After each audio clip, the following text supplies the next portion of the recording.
النبي يا أيها الذين آمنوا صلوا عليه وسلموا تسليما সকলে আমার সঙ্গে পড়ুন আল্লাহু রাব্বু মুহাম্মাদিন সাল্লাল্লাহু আলাইহি ওয়া সাল্লামা নাহনু ইবাদু মুহাম্মাদিন সাল্লাল্লাহু আলাইহি ওয়া সাল্লামা সাল্লাল্লাহু তাআলা আলাইহি ওয়া সাল্লাম। সমস্ত প্রশংসা সেই মহান আল্লাহ সুবহানাহু তাআলার জন্য, যিনি অব্যয় অক্ষয় নিরাকার নিরঞ্জন, যিনি অদ্বিতীয়, যিনি আপনাকে আমাকে সৃষ্টি জগতে শ্রেষ্ঠ জীব অর্থাৎ মানব রূপে অশেষ নিয়ামত দান করে শরীরের মধ্যে সৃষ্টি জগতে শ্রেষ্ঠ জীব বলে ঘোষিত করেছেন। সেই মহান আল্লাহ পাকের জন্য সকলেই মিলে ভক্তি ভরে মহব্বত সহকারে পবিত্র কোরআনী ভাষায় একবার উচ্চ স্বরে শুকরিয়া আদায় করি। সকলেই পড়ি আলহামদুলিল্লাহ। পরে পরে আপনার নবী, আমার নবী তথা সারা বিশ্বের নবী, নবীদের নবী, আকে নামদার, মাদানিয়া তাজদার, আহমদে মুখতার, নাইবে পরওয়ারদিগার, মক্কার বুলবুল, মদিনার ফুল, যেনার নাম হলো মুহাম্মদ রাসূল, মক্কার মতি, মদিনার জ্যোতি, যিনাকে চিনতে না পারিলে বা মেনে নিতে না পারিলে হয়ে যায় ইমানের বড়ই ক্ষতি। মক্কার জান, মদিনার প্রাণ, সমস্ত মুমিনদের ঈমান হযরত আব্দুল্লাহ লাখতেজিগার, মা আমিনার কলিজার টুকরা হুজুর পুরনুর মুহাম্মদুর রাসূলুল্লাহ সাল্লাল্লাহু তাআলা আলাইহি ওয়া সাল্লামের প্রতি হাজার হাজার দরুদ ও সালাম বর্ষিত হোক, অর্পিত হোক। সকলে উচ্চ স্বরে মহব্বত সহকারে একবার পড়ি আল্লাহু আমিন। শ্রদ্ধেয় সম্মানীয় বয়োজ্যেষ্ঠ সুন্নি দরদি নবী প্রেমিক, এই শীতের রাত্রিতে আপনারা এই প্যান্ডেলে বসে আল্লাহ রসুলের বাণী শুনছেন, এর জন্য আল্লাহর কাছে আপনাদের জন্য আমরা অশেষ শুকরিয়া আদায় করি। আর আপনারা যে আজ রাজায়ে আকসা মসজিদ কায়েমের সময় যে আপনারা সহযোগিতা এবং সাথ দিয়েছেন, এর জন্য আমরা সত্যি আল্লাহর কাছে বড় শুকরিয়া আদায় করি। আলহামদুলিল্লাহ। দেখে খুবই ভালো লাগলো যে এই ছোট্ট একটা বস্তির মধ্যে এত সুন্দর একটা মসজিদ আল্লাহর হুকুমে আজ নির্মাণ হয়েছে। তো দেখুন, মসজিদ সম্পর্কে উলামায়ে দ্বীন একের পর এক এসে আপনাদেরকে অনেক কিছু শুনে গেলেন। একটা হাদিসে পাক পড়েছিলেন, মান বানা লিল্লাহি মসজিদান বানাল্লাহু লাহু বাইতান ফিল জান্নাহ। এই হাদিসটা পড়া হয়েছে। এই হাদিসের উপর রশনি অর্থাৎ এই হাদিসের বিশ্লেষণ কতটা হয়নি। তো ইনশাআল্লাহ আমি এর উপরেই কিছুটা বিশ্লেষণ করে আমার বক্তব্য ইতি করব। আসুন, মসজিদ কি জিনিস, মসজিদের মর্তবা আর মর্যাদা কতটা আপনাকে আজ একটুকু আমি বুঝাতে চাই, জানাতে চাই। কারবালাকে একটুকু সামনে রাখুন। কারবালায় যখন কারবালা ঘটিত হয়েছিল, কারবালার মধ্যে যখন মাওলা ইমামে হুসাইন পাক রাদিয়াল্লাহু তাআলা আনহু যখন গিয়েছিলেন ৭২ জনকে সঙ্গে করে নিয়ে, তো সেই কারবালাতে কি ঘটেছিল? ইয়াজিদের লস্করের সঙ্গে ২২,০০০ ইয়াজিদের সঙ্গে মাওলা ইমামের হুসাইনের যে একটা সংঘর্ষ হয়েছিল, মাওলা ইমামে হুসাইনকে যেভাবে নির্মম ভাবে শহীদ করা হয়েছিল, এর কারণটা কি ছিল? কারণ ছিল ইয়াজিদি দুনিয়ার লালচি আর দুনিয়ার সে লোভী ছিল। মাওলা ইমামে হুসাইন দিনদার আর নেককার পরেজগার ছিলেন।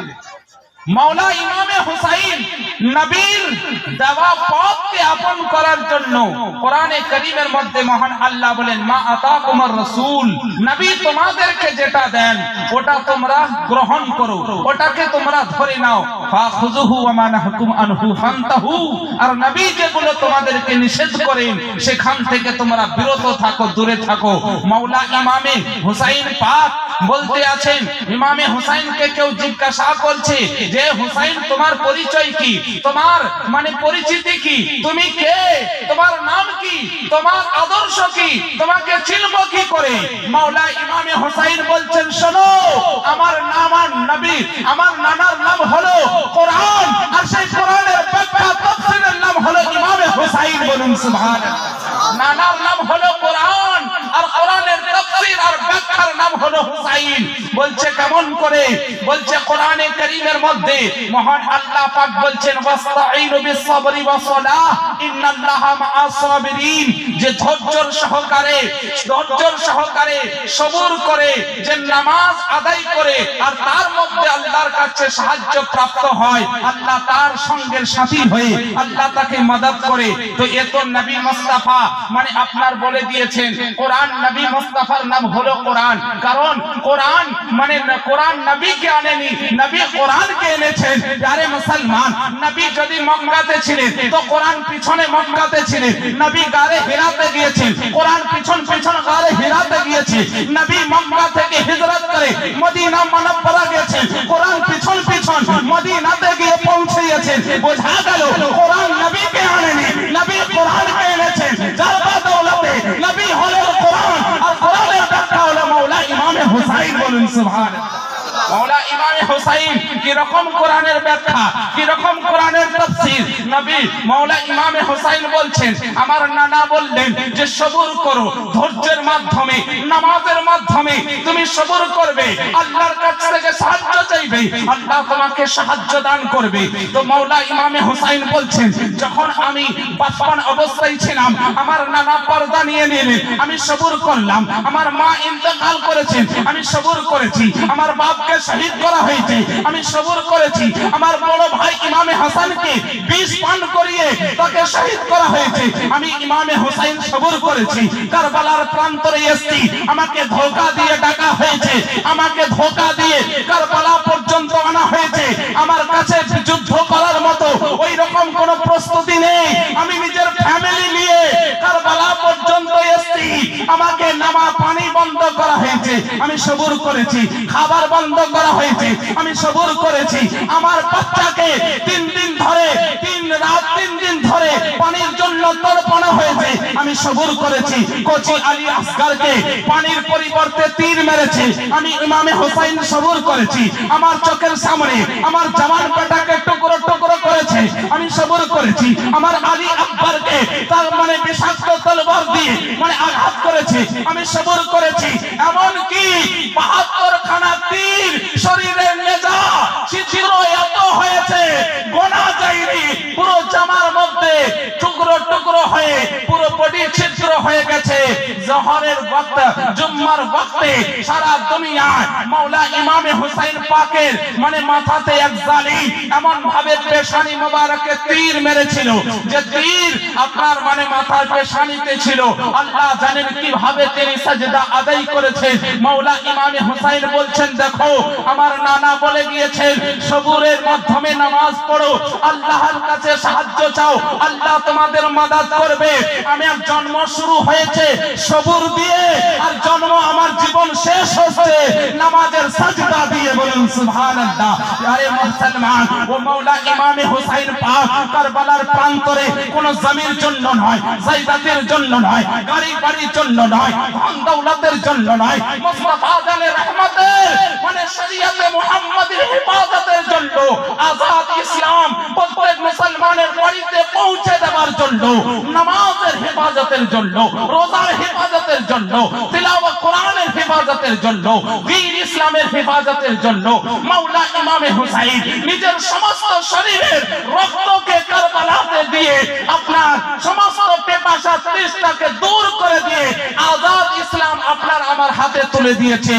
আজ মসজিদে এই মনসবারবাসী আজ আপনি রাজায়ে আকসা মসজিদ আজ মনসবার মধ্যে তৈরি করেছেন, আর এক মসজিদ যে আকসা মসজিদে আকসা প্যালেস্টিনের মধ্যে আছে, সেই প্যালেস্টিনবাসী এক মসজিদের হেফাজতের জন্য, এক মসজিদের রক্ষার জন্য, এক মসজিদকে বাঁচানোর জন্য হাজার বেটাকে কুরবানি করে দিতে আছে, বলতে আছে মসজিদকে হেফাজতের জন্য।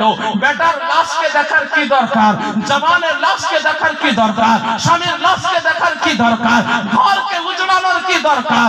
ফিলিস্তিনবাসী বলতে আছে মাওলা হুসাইন কারবালাতে শরীয়তের হেফাজত করেছে, আজ ফিলিস্তিন নবীদের নিশানিকে হেফাজত করার জন্য ফিলিস্তিনে নিজেদের মা নিজের নিজেদের কোলকে উজড়াতে আছে।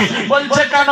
বলে এই মসজিদে আকসা যেখানে আদম থেকে ঈসা পর্যন্ত প্রত্যেকটা নবী রাসূল এসে মুহাম্মদ রাসূলুল্লাহর পিছনে ইক্তেদা করে তারা 2 রাকাত নামাজ আদায় করেছে। বলেন সুবহানাল্লাহ। যে মসজিদে আকসাতে জিবরিল ফেরেশতা এসে, যে মসজিদে আকসাতে 1,24,000 পয়গম্বর মতান্তরে 2,24,000 নবী রাসূল এসে, যে মসজিদে আকসার কথা পবিত্র কোরআন বলেছে, যে মসজিদের আকসা আল্লাহ পাকের নিশানি, যে মসজিদে আকসা মুসলমানের একটা নিশানি, যে মসজিদে আকসা একটা শরীয়তের পাঠ হয়ে আছে, যে মসজিদে আকসা প্রত্যেকটা নবীর স্মরণটা একটা নিশানি, সেই মসজিদে আকসাকে হেফাজতের জন্য ফিলিস্তিনের লোকেরা বলতে আছে 1000 বেটাকে যদি আল্লাহর রাহে কুরবানি করতে হয় তো এতটুকু দ্বিধা করব না, কিন্তু শেষ পর্যন্ত আল্লাহ পাকের মসজিদের আকসা আমরা হেফাজত করে যাব। বাবা নারে তাকবীর,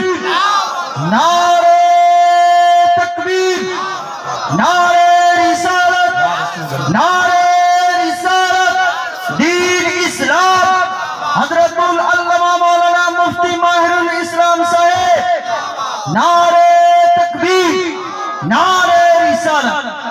यारे मुसलमान, मस्जिद बनानो ना, मस्जिদের হেফাজত করা, মসজিদকে পুরোপুরি আবাদ করা, এটা প্রত্যেক মুসলমানের জন্য কর্তব্য। মসজিদ 1000 বানিয়ে দিলাম, মসজিদকে আবাদ করলাম না, মসজিদকে বিরান রেখে দিলাম। জানেন শরীয়তে মুহাম্মাদীর ফরমান হলো যে মহল্লাতে যখন মসজিদকে কেউ 1 তলা 2 তলা 3 তলা 4 তলা নির্মাণ করে দেয় আর ওই মসজিদকে বিরান রেখে দেয়, অর্থাৎ মসজিদে মুসল্লি হয় না, মসজিদে আবাদ হয় না, মসজিদে নামাজ হয় না, তো বলছে ওই মসজিদ ওই মহল্লা ওই গ্রামের জন্য আল্লাহর কাছে বরদোয়া করতে থাকে, এ আল্লাহ যে যখন এরা আমাকে বিরান করে দিয়েছে, আল্লাহ তুমি এদের ঘরকে বিরান করে দাও। আল্লাহ এরা যেমন আমাকে খালি করে রেখেছে, আল্লাহ তুমি এদের ঘরকে তুমি খালি করে দাও। মুসলমান তো যে মহল্লা যে মানে গ্রামের জন্য মসজিদ আল্লাহর ঘর যদি বরদোয়া করে, সেই মহল্লা সেই গ্রাম সেই মানে মানুষের মানে কি ভালাই হতে পারে। আরে মুসলমান, তাই আপনাদেরকে আমি বড় দায়িত্বের সহকারে একটা মানে খুব মেসেজ মানে দিয়ে যাব যে মসজিদ আল্লাহর হুকুমে নির্মাণ করেছেন, কিন্তু চেষ্টা রাখবেন যে সেই মসজিদে আপনারা কম সে কম মসজিদে নামাজ আদায় করার সর্বদাই চেষ্টা প্রচেষ্টা রেখে দেবেন। কারণ মসজিদ তৈরি করা বাহাদুরি নয়, মসজিদকে আপনার পরিচালনা করা, মসজিদকে আবাদ রাখা এটাই হলো বাহাদুরি। আজ দেখুন মানে ভারতের হালাত দেখুন, দুনিয়ার হালাত দেখুন, মসজিদ তৈরি আছে, মসজিদকে বিরান রেখে দেওয়ার কারণে 1000 মুসলমান ওই মসজিদের জন্য রক্ত ঝরাচ্ছে, 1000 মুসলমান ওই মসজিদের জন্য 1000 সুবহানাল্লাহ নিজেদের কলিজার টুকরা বেটাকে কুরবানি করছেন ওই মসজিদকে নামাজ মানে আবাদ না করার কারণে। 1000 মুসলমানের জানকে আপনার পিঁপড়ার মতো কুচলিয়ে শেষ করে দেওয়া হচ্ছে। হে মুসলমান, তো মসজিদ আপনার হলো আপনার জন্য একটা আল্লাহ পাকের তরফ থেকে একটা নিয়ামত, একটা বড় রহমত। আর এই মসজিদকে যখন আপনি আবাদ করবেন তো আল্লাহ আপনার ঘরকে আবাদ করবে, মসজিদকে যখন আপনি আবাদ করবেন আপনার মহল্লাকে আল্লাহ আবাদ করবেন, মসজিদকে যখন আপনি হিফাজত করবেন তো আল্লাহ আপনার জান ও মালের হিফাজত করবে। সুবহানাল্লাহ। তো মসজিদের আদব ও ইহতিরাম রাখুন। মসজিদ তৈরি করলে কি হয় আর মসজিদের ব্যাপারে হাদিস কি আছে, আল্লাহু আকবার। আকায়ে করিম রউফুর রহিম মুস্তাফা জারে রহমত সাল্লাল্লাহু আলাইহি ওয়াসাল্লাম যখন মসজিদের নববীকে আপনার ওই খেজুরের মানে ডাল দিয়ে যখন সর্বপ্রথমে মদিনাতুল মুনাওয়ারাতে যখন সর্বপ্রথম মসজিদের নববীকে নির্মাণ করেছিলেন, তো তখন আপনার এই রকম টাইলস ছিল না, মার্বেল ছিল না, এই রকম চকচকে পেইন্ট ছিল না, এই রকম আপনার কোনো মানে ওই রকম আপনার কোনো ঝর্ণা কোনো ছিল না। সেই সময় আল্লাহু আকবার মাটির মধ্যে কালিম ছিল না, কোনো আপনার জায়নামাজ মুসাল্লা ছিল না, মাটির মধ্যে নামাজ আদায় করতেন অন্ধকারের মধ্যে। তো সেই সময় আল্লাহু আকবার মসজিদকে আবাদ করলে, মসজিদকে সাজালে, মসজিদকে সাহায্য করলে মসজিদকে কেউ যদি সাজিয়ে দেয় তার কি পরিণাম হয়। আল্লাহু আকবার। দয়ার নবী মুস্তাফা এশার ওয়াক্তের আগে, এশার মানে ওয়াক্তের সময় একজন সাহাবী আপনার দেখছেন যে মসজিদ অন্ধকার হয়ে আছে, মসজিদ পুরো মানে অন্ধকার হয়ে আছে। এশার নামাজে সাহাবী রাসূল আসবেন, নবী মুস্তাফা আসবেন, তো কি করলেন ওই সাহাবী একটা চেরাগ তৈরি করলেন। চেরাগ তৈরি করে আপনার ওই মসজিদে গিয়ে রওনা মানে আলোর ব্যবস্থা করলেন। দয়ার নবী মুস্তাফা রাহমাতুল লিল আলামিন যখন মসজিদে পৌঁছালেন, পৌঁছিয়ে বলছেন, ও আমার প্যারা, এই মসজিদের আলো কে দান করলো, এই মসজিদে এরকম সৌন্দর্য কে মানে আনলো, এইরকম চেরাগ কে জ্বালালো। তখন সাহাবী রাসূল বলছেন, হুজুর অমুক জন। দয়ার নবী রাহমাতুল লিল আলামিন মুস্তাফা জানে রহমান এত খুশি হলেন, এত আনন্দিত হলেন। আল্লাহু আকবার। দয়ার নবী বলছেন, শোনো, আমার যদি আর কোনো বেটি বিবাহিত হতে বাকি থাকতো তো আমি ওইজন ব্যক্তির সঙ্গে আমি নিজের বেটির বিয়ে দিয়ে তাকে দামাত বলে কবুল করে নিতাম। বলুন সুবহানাল্লাহ। মুসলমান নিজের বেটির বিয়ে কোন আইরে গাইরে সবার সঙ্গে দিতে চাই না। আজকের যুগে তো দেখে যে ইঞ্জিনিয়ার কে আছে, ডক্টর কে আছে, প্রফেসর মাস্টার কে আছে, কার কত মানে আপনার হারামি কামাই, কার কত হালালি কামাই। হালালি কামাইয়ের দিকে যাই না, হারামি হোক হালালি হোক, টাকাওয়ালা হলেই পরে বেটির বিয়ে দিয়ে দাও। কিন্তু মুসলমান নবীর সুন্নাত হলো, নবীর মানে আকীদা হলো, নবীর আদর্শ হলো, নবীর কালচার হলো, নবীর চরিত্র হলো, নবীর ব্যবহার হলো। শোনো, বেটি তোমাদের জন্য বোঝ না, বেটি তোমাদের জন্য রহমত, বেটি তোমাদের জন্য দয়া, বেটি তোমাদের জন্য করুণা, বেটি তোমাদের জন্য আল্লাহ পাকের তরফ থেকে একটা নিয়ামত। বেটির যদি বেটিকে তুমি শরীয়ত অনুযায়ী লালন পালন করে যদি কোন নেক মানে পরেজগার ঈমানদার দিনদার মুত্তাকী সঙ্গে যদি বিবাহ দিয়ে দিতে পারো তো দয়ার নবী মুস্তাফা বলছেন জান্নাতে তার আর আমার এতটাই ব্যবধানে জায়গা হবে যেমন দুই আঙ্গুলের মধ্যে যতটা তফাৎ ব্যবধান আছে এতটাই তফাতে সে আমার সঙ্গে জান্নাতি হবে। বলুন সুবহানাল্লাহ। यारे মুসলমান, কিন্তু আজ আমরা তো দুনিয়ার নেশাতে, দুনিয়ার আমরা চক্রান্তে পড়ে আছি। কিন্তু দেখুন নবী কি বলছেন যে আল্লাহর ঘর মসজিদকে আমার যে সুন্দর করেছে, মসজিদে যে চেরাগ দান করেছে, আমি নবী যদি আমার কোনো বেটি বিবাহ হতে যদি বাকি থাকতো বেশক বেশক সুবহানাল্লাহ সেই বেটিটার বিয়ে আমি তার সঙ্গে দিতাম। প্যারে মুসলমান, এতে কি বোঝা যায় যে মসজিদকে কেউ যদি আবাদ করে তো রাসূল আরবি সাল্লাল্লাহু আলাইহি ওয়াসাল্লাম তার প্রতি বেহাদ খুশি হয়ে যায়, আর নবী তার প্রতি রাজি হয়ে যায়, তো খুদ খোদাও তার প্রতি রাজি হয়ে যায়। বলুন সুবহানাল্লাহ। প্যারে মুসলমান, যার জন্য আলা হযরত আজিমুল বারাকাত ফাজিলে বেরেলভী আলাইহি রাহমাত ওয়া রিজওয়ান সরজমিন থেকে এই উচ্চ অবসরে মানে আপনার মোহাব্বতের সাগরে দরিয়াতে ঝাঁপ দিয়ে যেমন পড়েছিলেন ইয়া রাসূলুল্লাহ ইয়া রাসূলুল্লাহ, মানে ইয়া রাসূলুল্লাহ मोहम्मद की मोहब्बत दीन हक की शर्त अव्वल है, अगर हो इसमें खामी तो सब कुछ नामुकम्मल अधूरा है। प्यारे मुसलमान, तो नबी मुस्तफार मोहब्बत सर्व জায়গাতে আগে। নবীকে যখন মানে ভালোবাসবে, নবীর নাম যখন আদবে নেবে, তো মহান আল্লাহ বলছেন বান্দা তুই যদি আমার মাহবুবকে রাজি করে আমি আল্লাহ তোর প্রতি রাজি হয়ে নিজের প্যারা বানিয়ে নেব। বলেন সুবহানাল্লাহ। প্যারে মুসলমান, আসুন আপনাকে একটা হাদিসের পাঠ শোনাই। একজন ব্যক্তি, এক রাজা ছিল, এক রাজা ছিল। সে রাজা মহল্লাতে একটা মসজিদ, আমি যে হাদিস পড়েছিলাম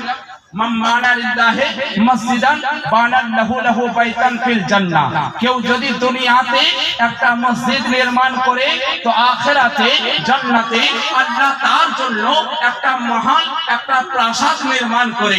তাই মানে আপনার একজন রাজা বাদশা সে মনে মনে ঠিক করেছিল যে আমি একটা মসজিদ নির্মাণ করব।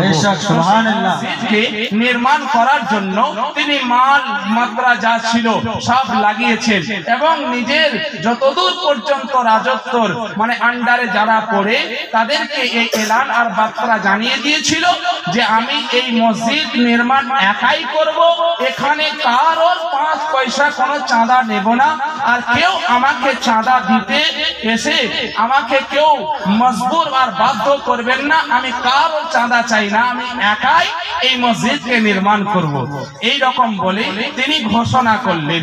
এবার এক কাঠুরিয়া মানে এক কাঠ ব্যবসায়ী সে দিন ও পাত আপনার জঙ্গলের কাঠ কাটে আর কেটে ওই কাঠকে বিক্রি করে যা পয়সা হয় সেই পয়সা দিয়ে আপনার যা মানে আপনার উপার্জন হয় তা দিয়ে নিজের সংসার চালান। কিন্তু একদিন দেখলো যে রাজা মশাই এত বড় একটা মসজিদ তৈরি করছেন আর আল্লাহর ঘর যে একবার কেউ নির্মাণ যদি করে তো আল্লাহ তার জন্য জান্নাতে একটা প্যালেস একটা মানে ঘর তৈরি করে দেন, ঘর বানিয়ে দেন, তো আমি এই মসজিদে অংশ নেব। তো এই কাঠুরিয়া কি করলো যে মানে প্রতিদিন জঙ্গলে কাঠ কাটতে যা সময় দেয় তার থেকে একটু সেই দিন একটুকু বেশি সময় দিয়ে কিছু কাঠ আর এক্সট্রা কাটলো। কাটার পরে আপনার 3খানা ইটকে আপনার কিনে ওই মসজিদে দেওয়ার উদ্দেশ্যে মাথায় করে নিয়ে চলে আসছে। এবার এসে রাজার দরবারে এসে বলছে, হুজুর আমি আপনার কাছে একটা আবেদন নিয়ে এসেছি। বলে কি?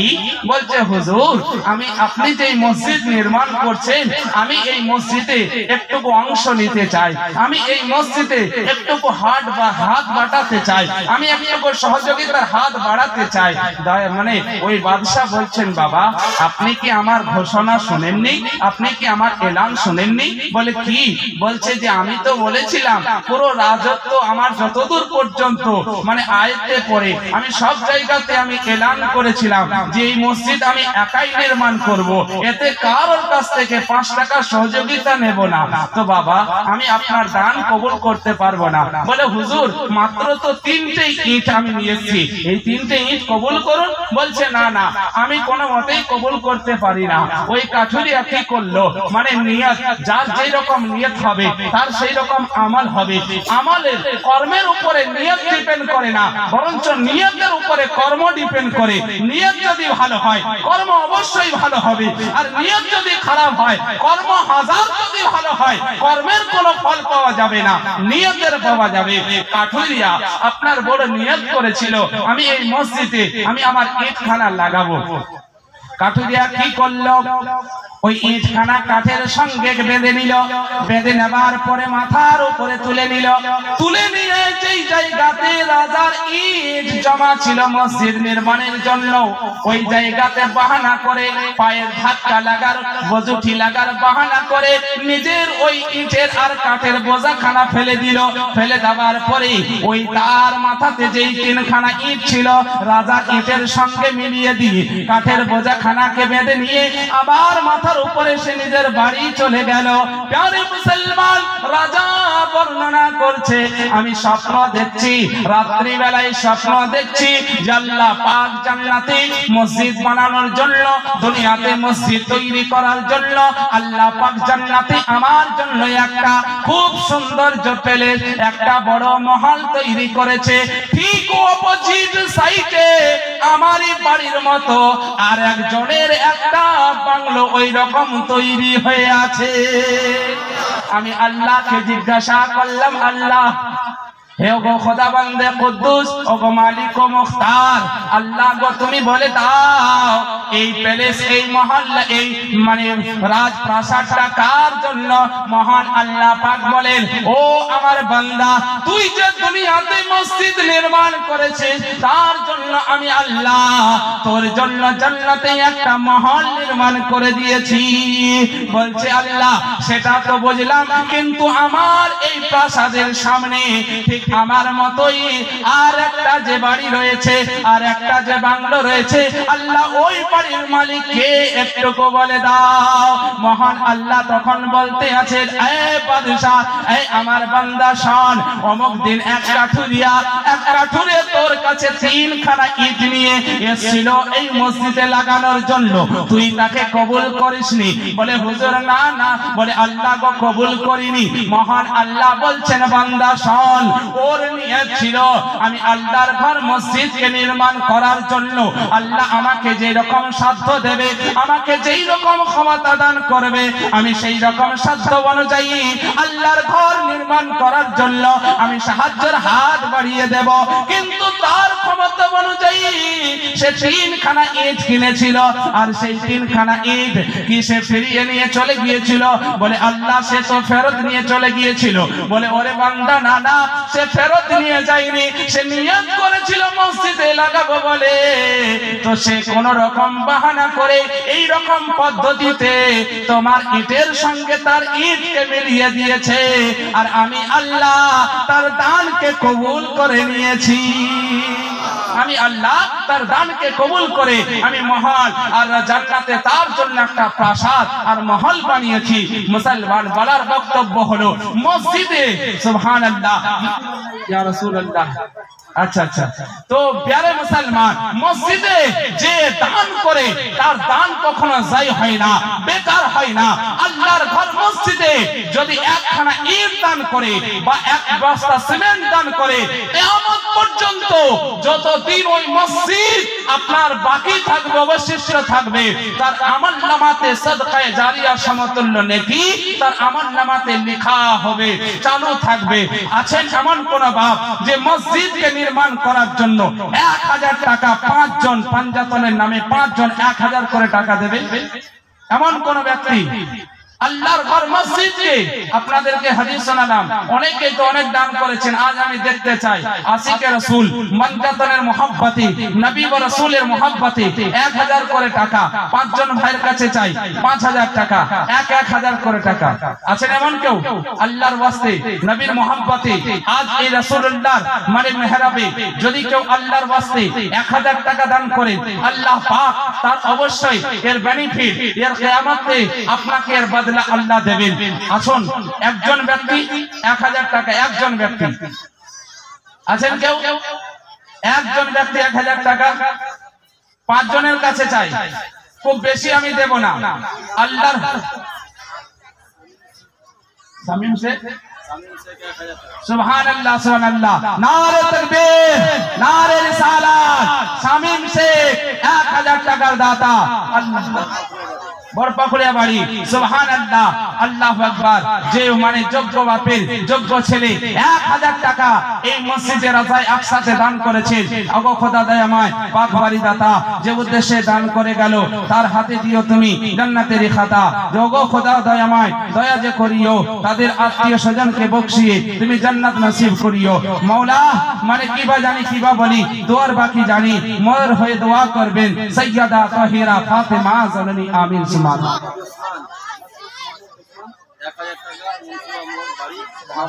সুবহানাল্লাহ। আচ্ছা, মোহাম্মদ ওসমান মুনসবা বাড়ি 1000 টাকা নগদ দান করেছে। আল্লাহ পাক তার দানকে কবুল করে। নারে তাকবীর, নারে রিসালাত। রাসূলুল্লাহ রাজায়ে আকসা জামে মসজিদ, উলামায়ে আহলে সুন্নাহ খায়রুল আনাম 1000 টাকা দিয়েছেন। আল্লাহ পাক তার দানকে কবুল করে। সকলে বলে আমিন। সকলের জন্য ইনশাআল্লাহ দোয়া করব। যাদের মা বাপ মানে দুনিয়া থেকে গেছেন, মানে আপনার যখন মানুষ মারা যায় তাদের আপনার সমস্ত আমলনামা বন্ধ হয়ে যায়, নামাজ পড়ার ক্ষমতা থাকে না, রোজা রাখার ক্ষমতা থাকে না। কমিটির একটা লোক এখানে আসবেন স্টেজে, কমিটির যে কোনো একজন স্টেজে আসবেন। তো আপনার যখন মানুষ মারা যায় তার সমস্ত আমল বন্ধ হয়ে যায়, তার নামাজ পড়ার ক্ষমতা থাকে না, রোজা রাখার ক্ষমতা থাকে না, দান খয়রাত করার ক্ষমতা থাকে না। কিন্তু 3 প্রকারের 3 ধরনের নেকি আপনার কিয়ামত পর্যন্ত চালু থেকে যায় পেনশন স্বরূপ। যেমন সরকারি দপ্তরে কেউ চাকরি করলে সরকার তাকে মানে বেতন দেয়, আর যখন রিটার্ন করে, যখন আপনার অবসর নেয়, তখন সরকার তার সংসারকে চালানোর জন্য তার হাফ বেতন অর্থাৎ পেনশন স্বরূপ তাকে কিছু আপনার অনুদান দিয়ে থাকে। অনুরূপ মহান আল্লাহ পাক বলছেন, বান্দা যতদিন তুমি নামাজ পড়বে নেকি তো পাবে, কিন্তু যখন মারা যাবে তোমার তো সব কর্ম করা বন্ধ হয়ে যাবে। তো সেই সময় তোমার কি পেনশন স্বরূপ কিছু নেকি তুমি চালাতে চাও না?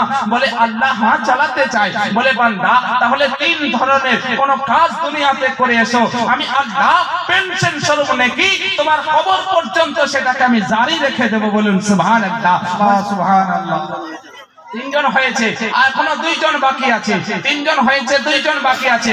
আসুন আপনাকে হাদিসে পাকটা শোনায়। মুসলমান বলছেন, যদি কোনো বাপ নিজের কোন সন্তানকে নেক, পরেজগার, ঈমানদার, মুত্তাকি যদি দুনিয়াতে বানিয়ে যেতে পারে তো আল্লাহু আকবার, সে দুনিয়াতে যতদিন বেঁচে থাকবে সে যা কর্ম করবে তার প্রত্যেকটা নেকি তার বাপ কবরে শুয়ে শুয়ে পেতে থাকবে। বলুন সুবহানাল্লাহ, সুবহানাল্লাহ।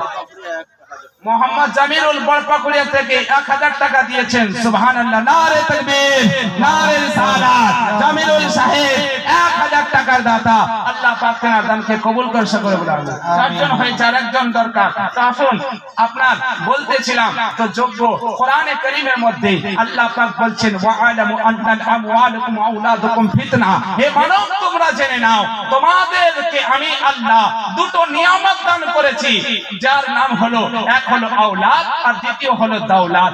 যে আওলাদ আর দৌলত, যে মাল আর সন্তান আল্লাহর কাছাকাছি করে দেয়, নিঃসন্দেহে সেইটাই হলো তার দুনিয়াতে ইজ্জতের পথ, আর আখিরাতেও সেটা হলো জান্নাতের পথ। আর যে মাল আর সন্তান মানুষকে আল্লাহ থেকে দূরে করে দেয়, আল্লাহ থেকে দূরত্ব করে দেয়, আল্লাহ থেকে সরিয়ে দেয়, দুনিয়াদার বানিয়ে দেয়, নিঃসন্দেহে দুনিয়াতে হলো সেটা তার ভয়ঙ্কর আর বরবাদির পথ, আর আখিরাতে কবর থেকে হাসর পর্যন্ত সেটাই হলো তার জাহান্নামের কঠিন পথ। প্রিয় মুসলমান, আজ আমরা যে সন্তানের জন্য মিথ্যা বলে আপনার ধোঁকা দিয়ে যে কোনো উপায়ে আজকে যে আমরা অর্থ জমিয়ে রেখে যাচ্ছি, হে মুসলমান বলুন, সেই সন্তান লায়েক হলো না নালায়েক হলো, মাতাল হলো না লম্পট হলো, কোনো খেয়াল করি না।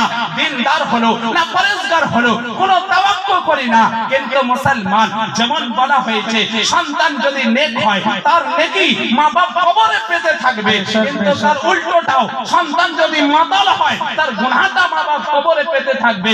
সন্তান যদি আওয়ারা হয় তার গুনাহটাও কবরে মা বাপ পেতে থাকবে।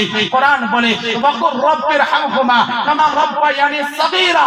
দুনিয়াতে তোমার মা বাপ হলো তোমার জন্য একটা রব, প্রতিপালক। কারণ সে রবের শব্দের অর্থ হলো প্রতিপালক। এটা লফজি মানে করা হয়েছে, ওয়ার্ডের মানে করা হয়েছে। হাকিকি মানে রব হলো আল্লাহ, যিনি বিশ্ব কায়নাতকে পালন করেছেন। কিন্তু রব এই জন্য বলা হয়েছে, ছোট থেকে যে বড় পর্যন্ত, যে ছোট থেকে যে বড় করে লালন পালন করে তাকে রব বলা হয়। তো যার জন্য মা বাপকে রব বলা হয়েছে। তো মা বাপকে কাল মাহশরের ময়দানে সন্তানের আগে মা বাপের হিসাব হবে। হে মুসলমান, আজ আপনি যে গাড়ির দাবি করছেন, এই গাড়িটা আমার, এই বাড়িটা আমার, এই জমিটা আমার, এই জায়গাটা আমার, এই ধন আমার, এই সব কিছু আমার। মুসলমান, নিজেকে প্রশ্ন করুন, আমি কার? উত্তর আসছে, আমি আমার না। তো যদি আমি আমার না হয়, তাহলে গাড়ি আমার না, বাড়ি আমার না, জমি আমার না, জায়গা আমার না, এ সবই তো তার দেওয়া। যে আল্লাহ আমাকে তৈরি করেছে, ও আল্লাহ দুনিয়াকে তৈরি করেছে, ওই আল্লাহর হুকুমে আমি এসেছি। আল্লাহ যখন ডাকবে, তার ডাকে আমাকে সাড়া দিতে হবে।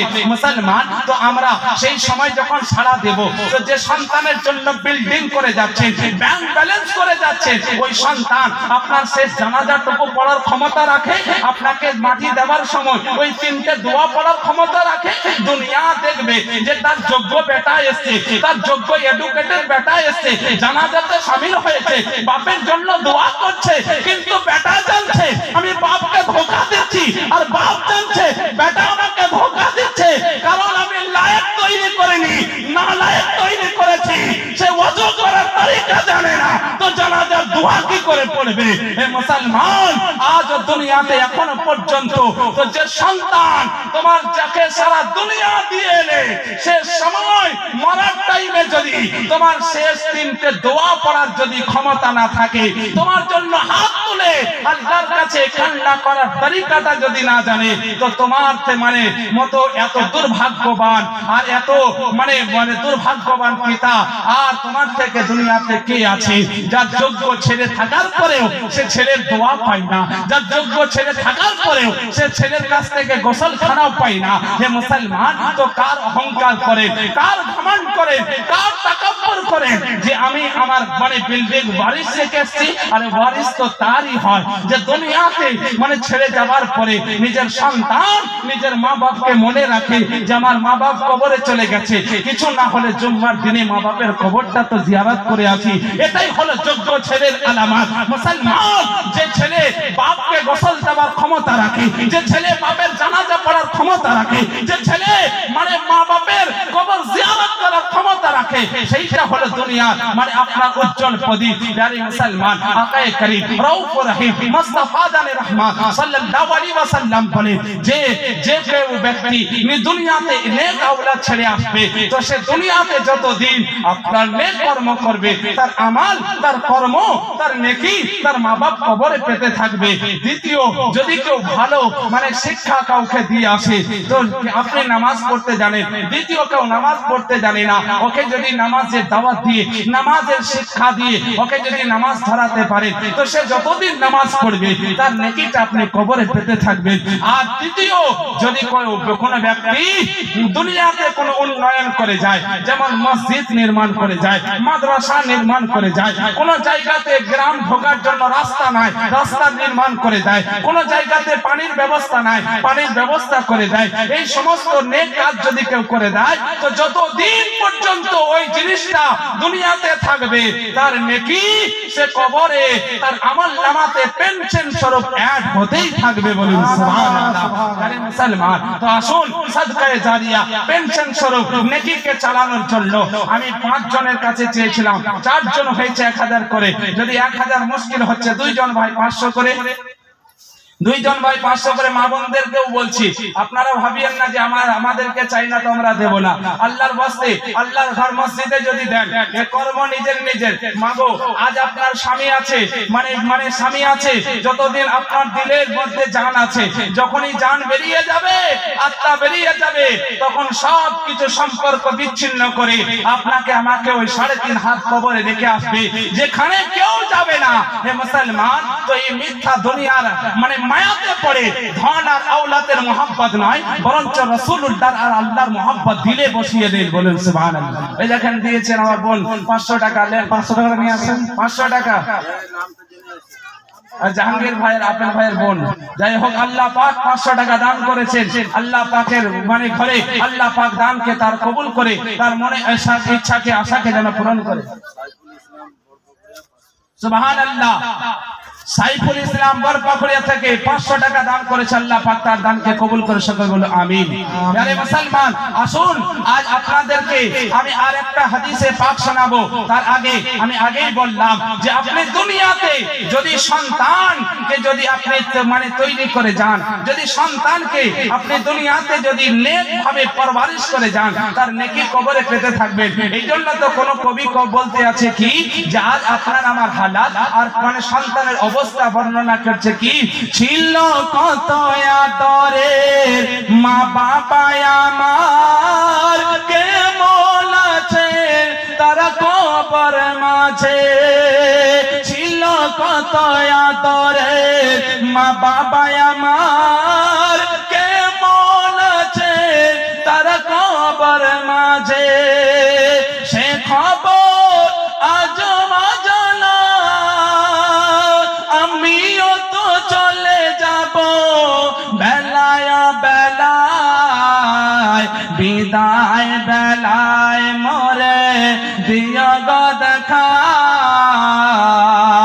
হে প্রিয় রাসূল তব দিদারে হব ধন্য, তখন আমি শুনল দেহ যখন লোটাবে ধোলাই, বিদায় বেলায় এ দুনিয়া দুনিয়ার মুসলমান আজ মা বাপের নাম শুনে 500 টাকা তার জন্য, তার রুহের কামনার আত্মীর জন্য, শান্তির জন্য আজ মসজিদে 500 টাকা দিতে বেদনা হয়। একবার তো চিন্তা করো, যেই মা কঠিন শীতের রাত্রিতে আপনাকে আমাকে সিনার মধ্যে রেখে সারা সারা রাত্রি জেগে মানে তার মানে যাতে সন্তানকে ঠান্ডা না লেগে যায় বুকের মধ্যে চাপিয়ে যে মা সারাটা রাতকে কাটিয়েছে, সেই মা আজ কবরের মধ্যে কি হালে আছে। ও সন্তান, তুমি কি আজও পর্যন্ত খবর নিয়েছো যে বাপ তোমার আশাকে পূরণ করার জন্য নিজের পেটকে কেটে বাজারে গেছে, তুমি ডিমান্ড করেছো আব্বা আমার জন্য মিষ্টি আনবে, বাপের পকেটের দিকে তাকাওনি, বাপের অবস্থা তুমি বুঝোনি, বাপের মানে রোজগারের দিকে দেখোনি, বাপ দেখেছে আমার কলিজার টুকরা নয়নের মণি সন্তান আমার জন্য আমার কাছে আবেদন করেছে, তার ডিমান্ডকে পূরণ করতে হবে। বাপ পকেটের দিকে তাকিয়ে দেখে যদি আমি পেটে খেয়ে নিই তাহলে আমার ছেলের আশা পূর্ণ হবে না, আর আমি যদি ছেলের আশা পূর্ণ করতে চাই তাহলে নিজের পেটকে ভোকা রাখতে হবে। বাপ আমার ক্ষুধার্তকে বরদাস্ত করে নিজের পেটকে কেটে সন্তানের ডিমান্ড পূরণ করার জন্য, সেই তার আশা পূরণের জন্য সেই খাবার এনে সন্তানকে দিয়েছে। এ দুনিয়ার মানব, সেই বাপের তুমি কদিন খবর রেখেছো বাপ কবরে কি হালে আছে, যে বাপ তোমার জন্য নামাজকে দিন রাত মানে ছেড়ে দিয়েছে, রোজা ছেড়ে দিয়েছে, আল্লাহ পাকের নাম কখনোই জপেনি, তোমার পরবারিশের জন্য, তোমার থাকার জন্য, বাড়ির জন্য, তোমার ঘোরার জন্য, গাড়ির ব্যবস্থার জন্য, যে বাপ মাথার ঘাম পায়ে ফেলে তিল তিল করে তোমার জন্য অর্থ জমিয়ে গেছে, সেই বাপের জন্য দুনিয়াতে তুমি কি করলে একবার নিজেকে ভাবো। হে মুসলমান, এখনো সময় রয়েছে, নিজের মা বাপকে যখন তুমি স্মরণ করবে, নিজের মা বাপের যখন তুমি দুঃখকে ভাগ করে নেবে, মা যদি একবার দোয়া করে দেয়, বাপ যদি একবার দিল থেকে দোয়া করে দেয়, দুনিয়াতে তুমি মানে খরচা করে কখনোই শেষ করতে পারবে না, আর আখেরাতে সমস্ত আযাব থেকে তুমি পরিত্রাণ পেয়ে যাবে। মা বাপকে যদি রাজি করে নাও, মা বাপ যদি খুশি হয়ে যায়, মায়ের দোয়ার বাদৌলতে হযরত আব্বাস করনি নবীকে না দেখে নবীর জুব্বা পে সে দুনিয়ার একটা সবথেকে বড় আল্লাহর ওলি বলে আল্লাহর বরকতে মকবুল হয়েছে, বলুন সুবহানাল্লাহ। মায়ের দোয়ার এতটা পাওয়ার যে মুসা কালিমুল্লাহ মানে দূরে যেতেন, আল্লাহর সঙ্গে মানে ঝগড়াও করতেন, আল্লাহ তার ঝগড়াকে কখনোই মানে আপনার প্রাধান্য দিতেন না, সেটাকে নজর আন্দাজ মানে সেটাকে মাযাল্লাহ আস্তাগফিরুল্লাহ কুদরতি নজর আন্দাজ করতেন। তো সেই সময় আল্লাহু আকবার হযরত মুসা কালিম এবার একদিন বাড়ি থেকে বের হচ্ছে, আল্লাহ পাক বলছেন কালিম আজকে তুমি সাবধান হয়ে যাও, আজকে তুমি হুঁশিয়ার হয়ে যাও, আজকে তুমি খবরদার হয়ে যাও। বলছে